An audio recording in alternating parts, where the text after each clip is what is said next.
Buenos días, aquí estamos, lunes 2 de marzo, 8 de la mañana en punto, listos y preparados para una nueva mañanera. Y hoy leemos Primera de Samuel, capítulo 22 y capítulo 23. David sigue huyendo. Fue un tiempo muy difícil para David. Fue una temporada muy difícil, pero era un tiempo donde Dios estuvo tratando con David y estuvo puliéndolo como rey. No era solamente darle el trono, no era solamente darle la corona, era que David estuviera preparado, que tuviera un corazón entregado a Dios, una confianza en Él. Y a veces cuando pasamos por situaciones difíciles, no nos damos cuenta de que Dios nos está preparando para algo. Dios no lleva prisa. Nosotros sí llevamos mucha prisa, pero Dios no lleva prisa. Dios lleva las cosas con calma. Vamos orando. Padre, en el nombre de Jesús te damos gracias por un nuevo día, por una nueva semana.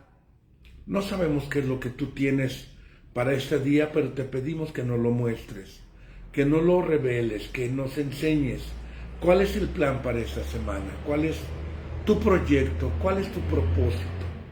Ayúdanos a entenderlo y a vivirlo de esta manera. En el nombre de Jesús, danos luz, ilumínanos con tu palabra, en el nombre de Jesucristo. Amén.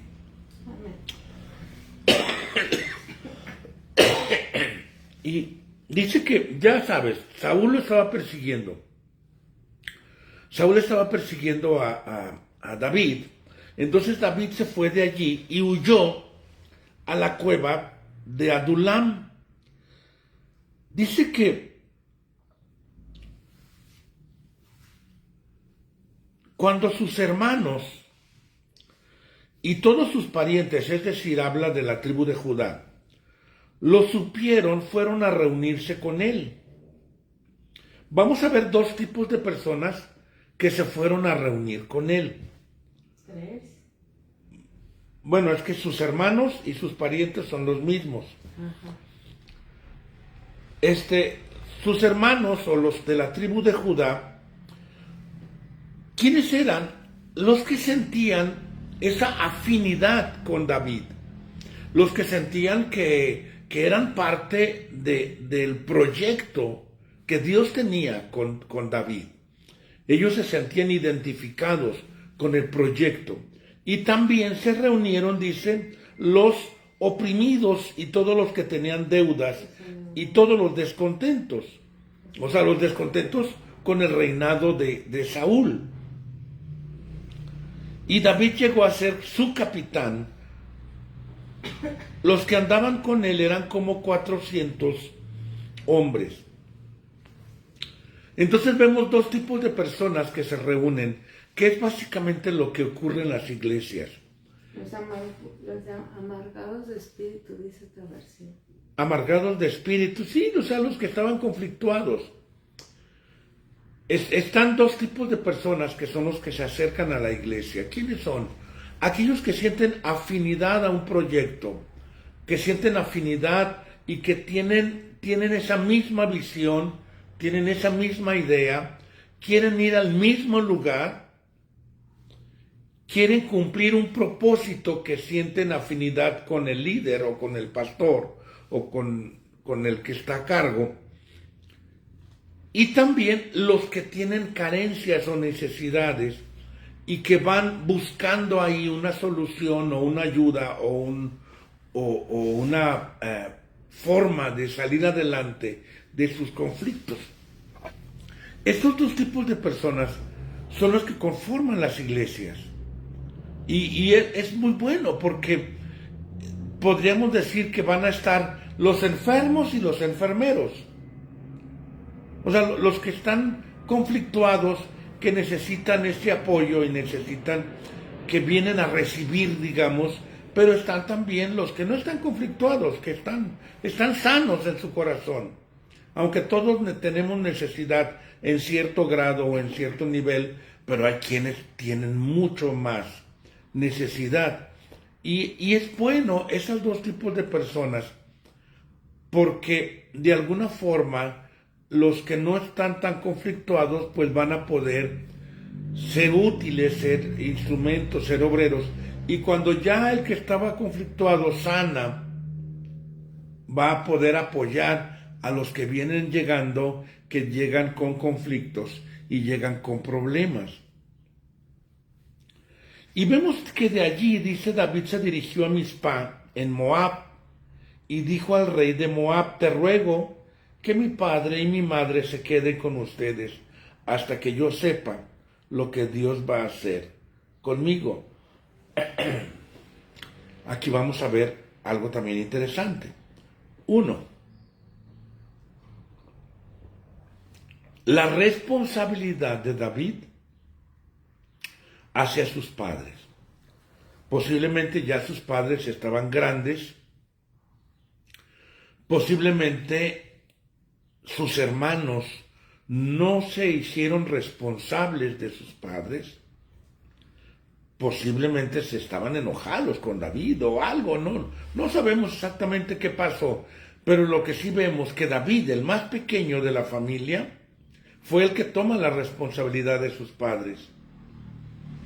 Porque lo más seguro es que Saúl iba a ir en contra de los padres de David, para de esta manera hacerlo volver, para de esta manera obligarlo a que se saliera de su escondite. Entonces vemos en David ese hijo responsable que toma esa parte de cuidar a sus padres, que posiblemente ya estaban más grandecitos. Y esto trae la bendición de Dios, mi hermano. El hijo que toma esta responsabilidad de sustentar, de cuidar, de proveer a sus padres, siempre trae la bendición de Dios, siempre. ¿A dónde los lleva? A Moab. ¿Por qué los lleva a Moab? A ver si lo hilan, a ver si lo cachan. ¿Por qué Nesquita? ¿Por qué los lleva a Moab? Para protegerlos. ¿Pero por qué a Moab? Moab, ¿dónde está la Moabita? ¿Quién era de Moab? Recuerden. ¿Quién era de Moab? El esposo de Ruth. Porque que era su bisabuela, su abuela. Ajá. Su abuela. La Moabita. Era la moabita Ruth. Ajá.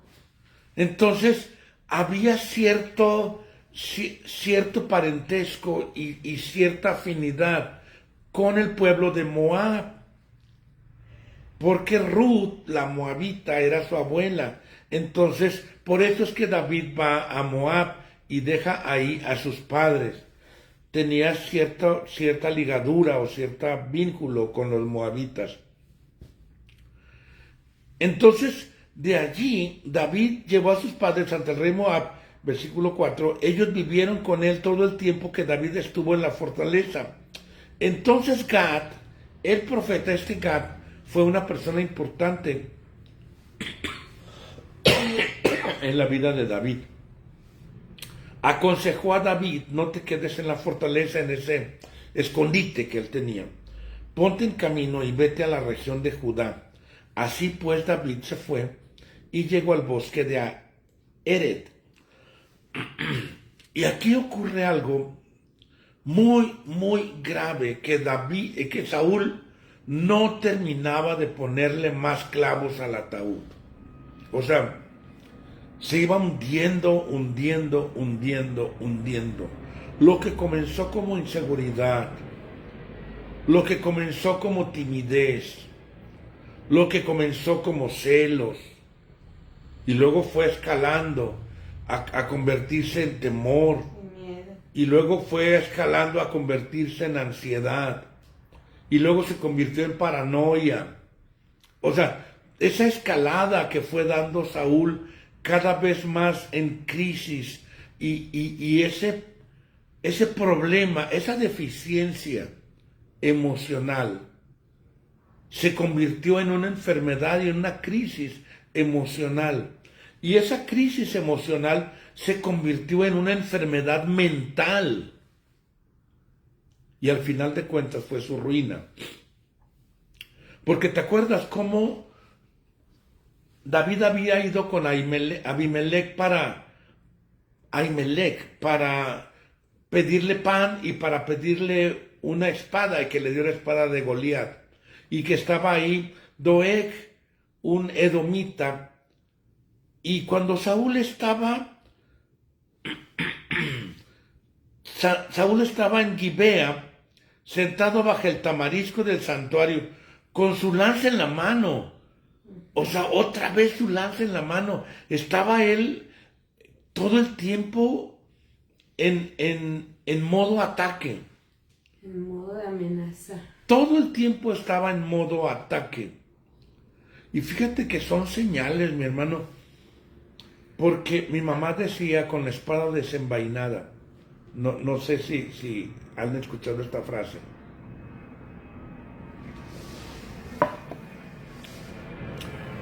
Todo el tiempo en forma de ataque, todo el tiempo en forma de atacar, de pelear, de decir, de censurar, de criticar, de señalar, todo el tiempo, o sea, con la espada en la mano, con la lanza en la mano, todo el tiempo, con ese modo de ataque.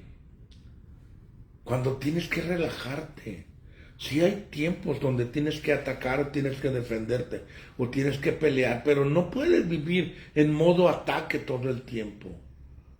Baja tu lanza.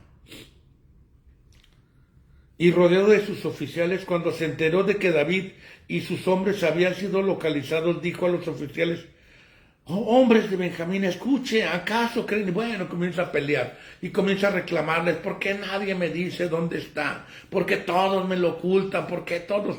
Esta paranoia, de utilizar la palabra todos me lo ocultan, nadie me dice, todos están en mi contra, nadie quiere buscar mi bien, nadie me ayuda, yo solo hago el quehacer, yo solo hago esto, yo solo hago lo otro, nadie me apoya.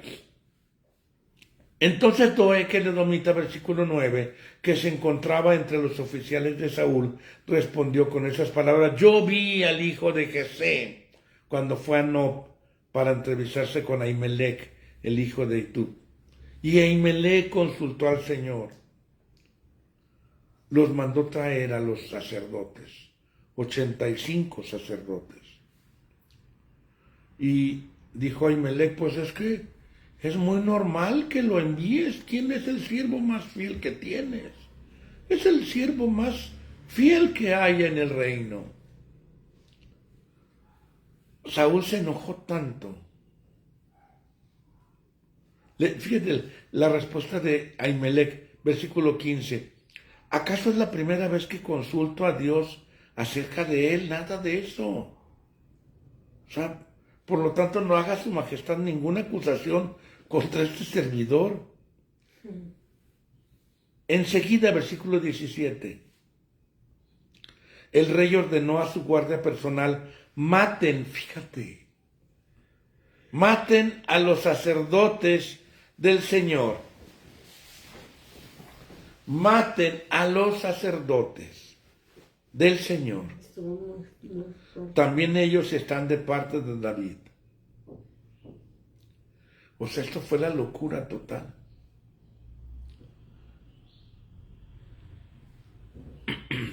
Pero la Guardia Real no se atrevió a levantar la mano contra los sacerdotes del Señor. ¿Por qué? Porque una persona que tiene honor, que tiene honra, que respeta al Señor, que ama al Señor, no se va a atrever a levantar la mano contra un hombre de Dios. No se va a atrever a destruirlo. Por lo tanto, el rey ordenó a Doeg, el edomita. El edomita no tenía problemas. El edomita no tenía empacho. O sea, él podía matar a quien sea. Porque no tiene temor de Dios. Porque ni siquiera era parte del pueblo de Dios. Entonces Doeg se lanzó contra los sacerdotes y en aquella ocasión mató a 85 hombres que vestían efod de lino.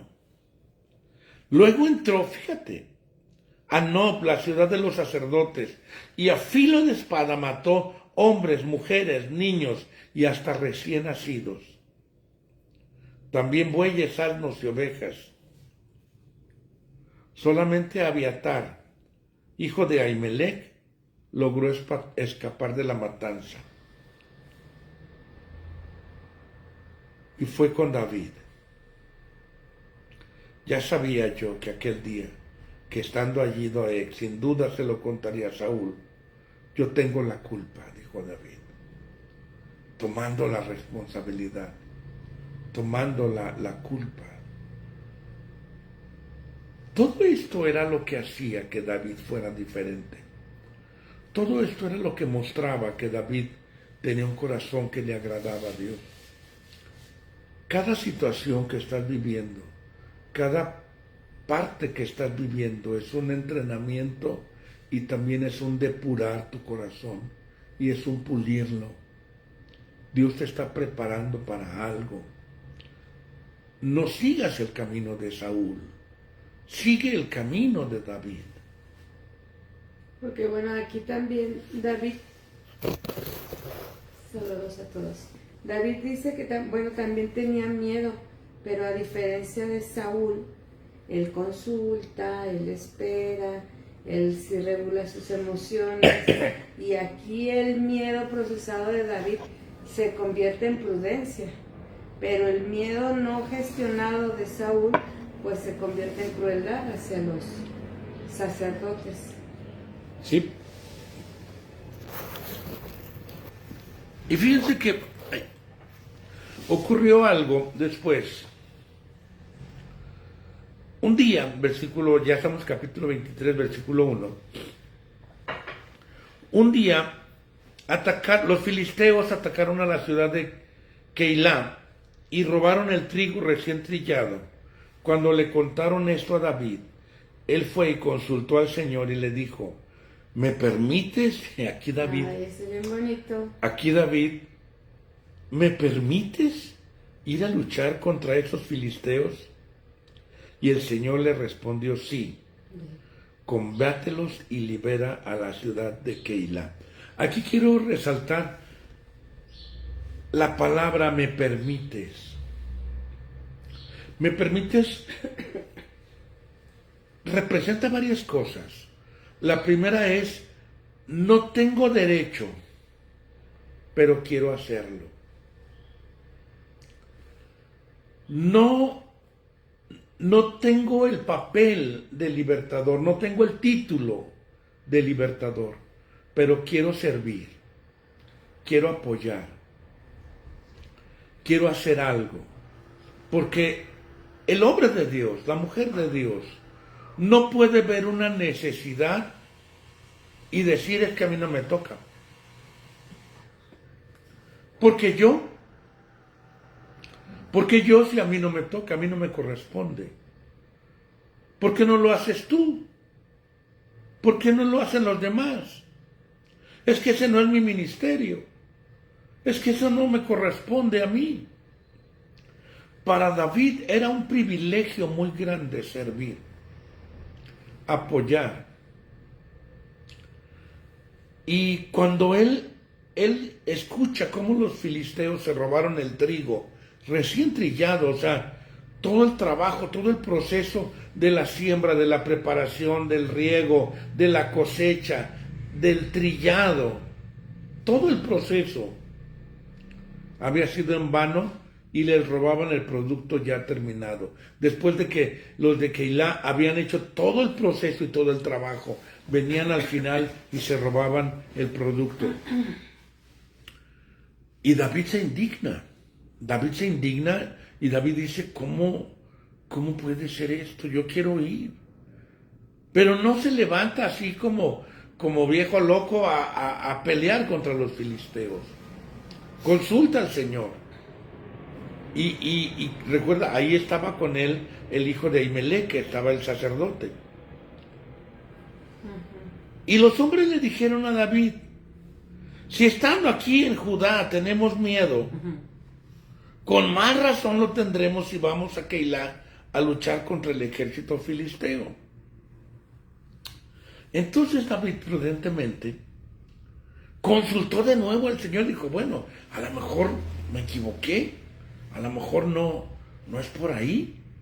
Y el Señor le contestó, ya, ponte en marcha, pues yo pondré en tus manos a los filisteos.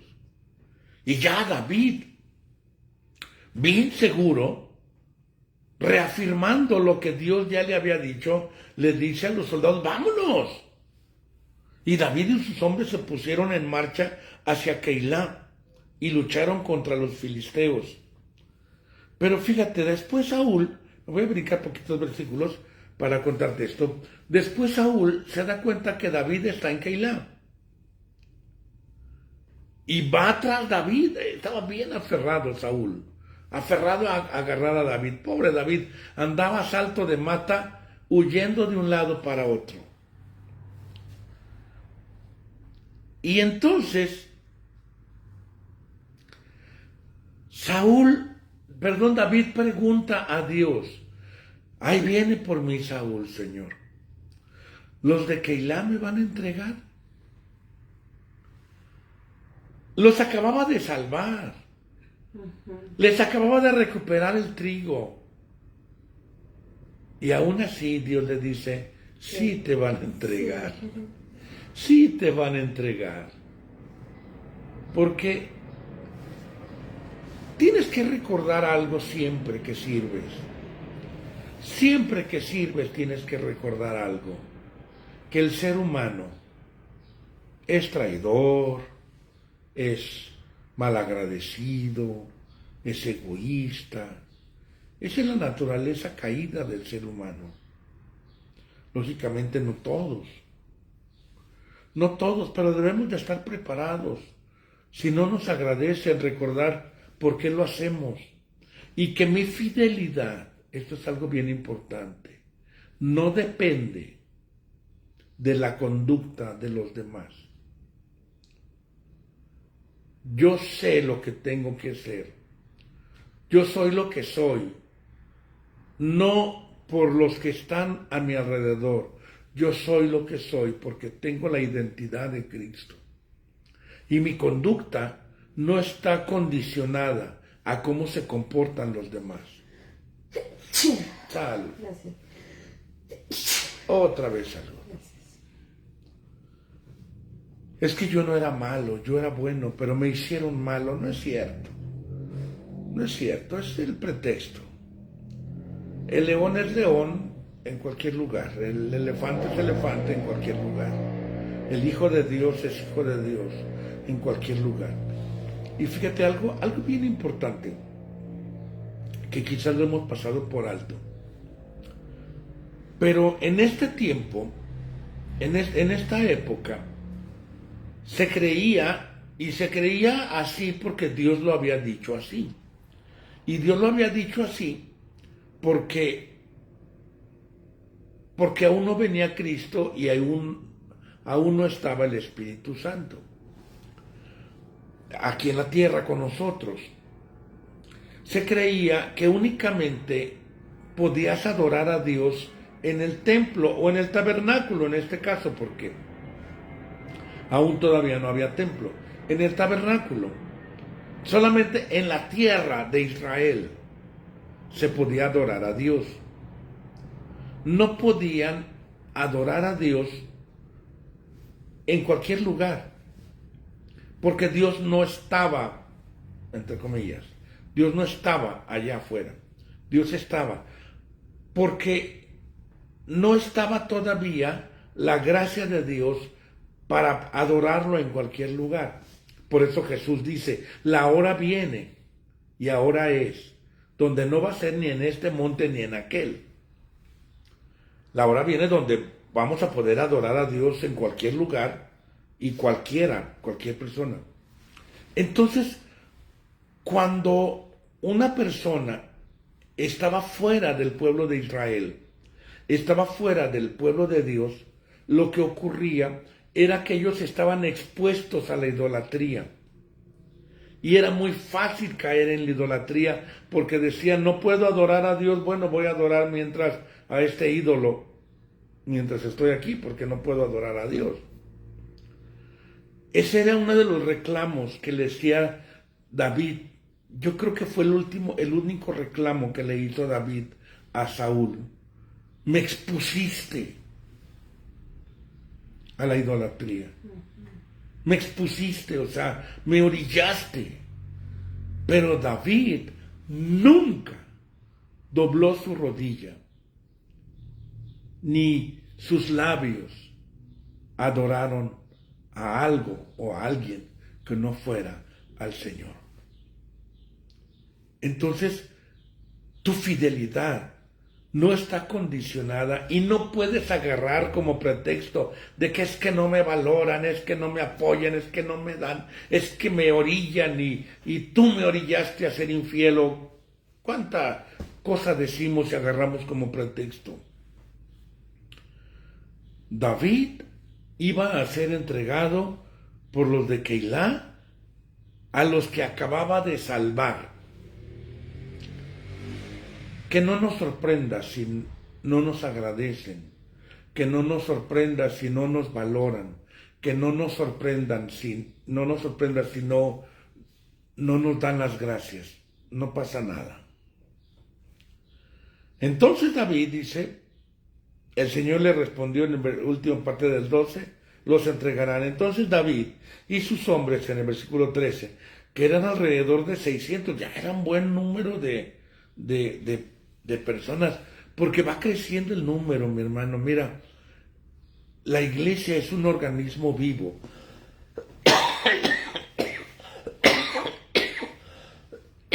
Ay, Dios, todavía no se me acaba la tos. La iglesia es un organismo vivo, y como un organismo vivo, inevitablemente va a crecer. A veces uno como pastor, bueno, a veces eso a mí me pasa. A veces yo como que no quisiera que creciera tanto porque entre más crecemos son más problemas, es más trabajo, es más lo que hay que estar cuidando, crecen más los conflictos, los problemas, los celos, las envidias y tantas cosas. Y uno dice, sí, mejor está, mejor, más fácil. Pero es inevitable, la iglesia crece porque es un organismo vivo. Salieron de Keilah y anduvieron sin rumbo fijo. Y cuando le llegó a Saúl la noticia de que David había escapado de Keilah, ya no hizo nada por perseguirlo. Así que David se quedó a vivir en unas fortalezas, o sea, en unos escondites, que había en el monte del desierto de Zif. Y aunque Saúl lo buscaba todos los días, Dios no lo puso en sus manos. Sin embargo, David tenía miedo de Saúl, porque había salido con la intención de matarlo. Por eso se quedó en Ores, en el desierto de Zif. Un día Jonatán, hijo de Saúl, fue a ver a David en Ores y a darle ánimo, fortaleciendo su confianza en Dios, y le dijo, no tengas miedo, porque Saúl mi padre no podrá encontrarte. Tú llegarás a ser rey de Israel, y yo seré el segundo en importancia. Esto hasta Saúl mi padre lo sabe. Jonatán no reclamaba el reino porque él sabía que no le correspondía a él, que le correspondía a David. Y Jonatán se bajaba del trono, dijo, yo sé que tú eres el escogido. Qué honor qué honra de Jonatán, o sea, qué hombre tan honorable era Jonatán.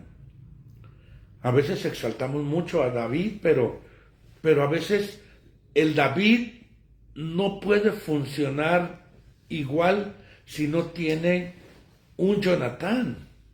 Si no tiene un Jonatán y si no tiene esos hombres de guerra que lo apoyaron, que lo respaldaron. Sí, Porque también se formó su liderazgo con esa gente que lo cubrió, que lo protegió, que lo ayudó. Sí, porque al final de cuentas la fortaleza de un liderazgo está en su equipo de trabajo.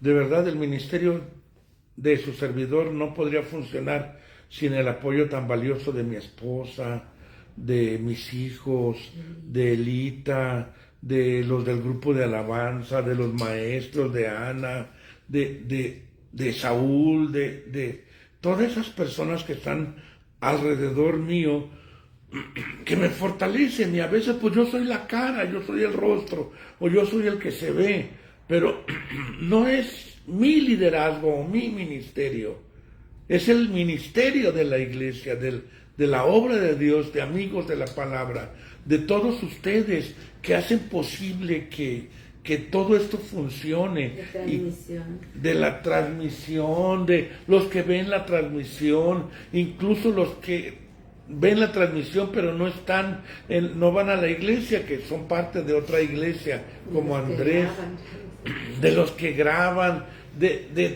es un equipo de trabajo de muchos que somos.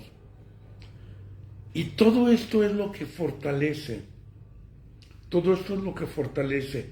Y gracias a Dios por esos endeudados, gracias a Dios por esos amargados de espíritu. Amargados de espíritu, por esos parientes de la tribu de Judá y familiares, por esos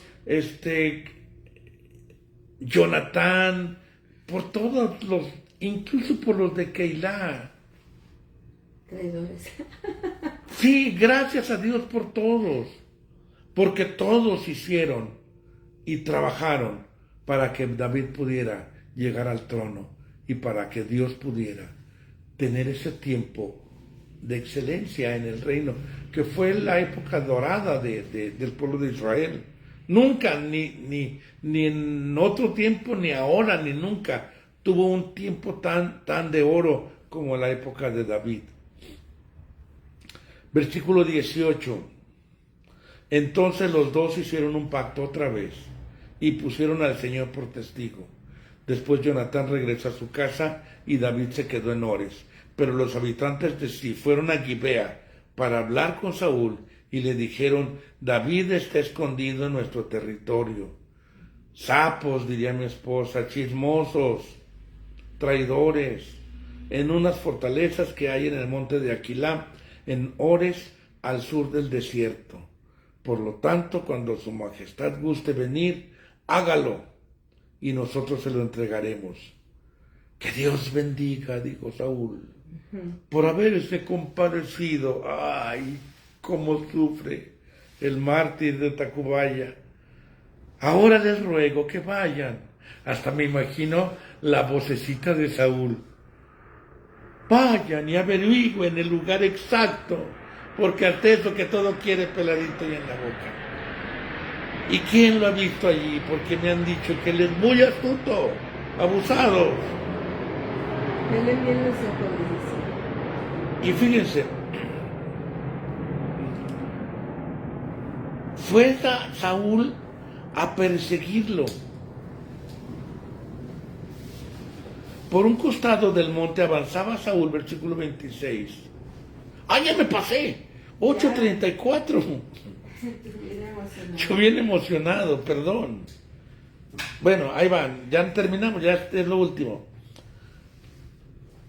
Por un costado, versículo 26, del monte avanzaban Saúl y su gente, y por el otro iban David y sus hombres dándose prisa para alejarse de Saúl. Y cuando ya Saúl y su gente habían rodeado a David y los suyos y estaban a punto de capturarlos, llegó un mensaje a decirle: regresa inmediatamente porque los filisteos han invadido el país. Entonces Saúl dejó de perseguir a David y se fue corriendo. Siempre Dios poniendo un obstáculo. Nunca te van a alcanzar los egipcios. nunca te va a alcanzar Saúl. Siempre vas a estar a un paso adelante y siempre vas a librarte. Por esa razón, aquel lugar fue conocido como peñasco de la separación o como la roca del escape, porque por un pelito de rana los agarran, pero por un pelito o por un pelote nunca te van a agarrar. Pues hasta aquí, mis hermanos, hasta aquí le dejamos. Espero, está bien emocionante, ¿a poco no? Está más emocionante que las películas o las series de Netflix. Dios te bendiga, te mando un abrazo, que tengas una semana bendecida. Pregúntale a Dios cuál es el plan para esa semana. Dios te bendiga, bendiciones. Saluda, hermosa. Ya se fue.